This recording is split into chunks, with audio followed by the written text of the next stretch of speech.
Hello बच्चों, ये questions जो है इनवर्स के साथ साथ कॉम्प्लेक्स नंबर का भी कॉन्सेप्ट पर बेस्ड है, क्योंकि जी मेंस में एक चैप्टर से क्वेश्चन पूछता नहीं है।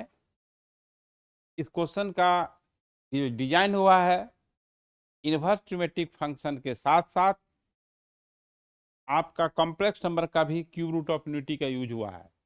यहाँ पर क्या कह रहा है, if omega and omega square be the complex cube root of unity then value of इसका क्या होगा। अब देखिए, आप प्रॉपर्टी जानते हैं कि cube root unity 1 + omega square equal to 0। ये समझाने में मेरा स्पीड कम है। अगर खुद बनाना होगा या किसी स्टूडेंट को बनाना होगा तो direct omega + omega square equal to -1 use करके बनाएगा।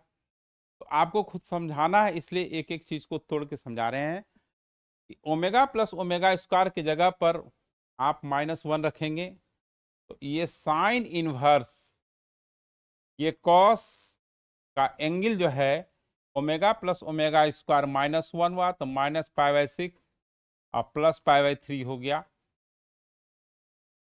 ठीक है, उसके बाद कॉस इनवर्स, ये साइन ओमेगा + ओमेगा स्क्वायर -π/3 -1 हुआ -π/3 -π/6 हो गया।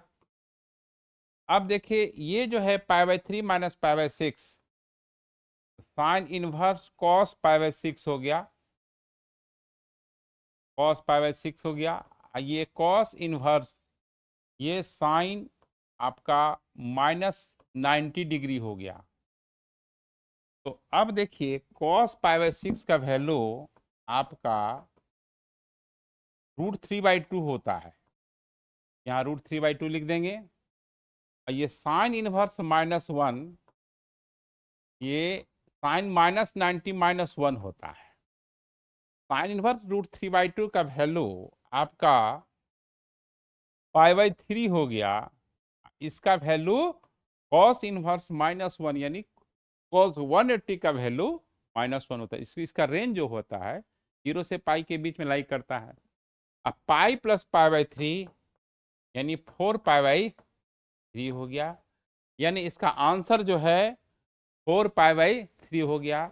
ये 2 चैप्टर के कॉन्सेप्ट पर बेस्ड क्वेश्चंस था, जो कि complex cube root of unity का भी प्रॉपर्टी यूज हुआ और इनवर्स का भी।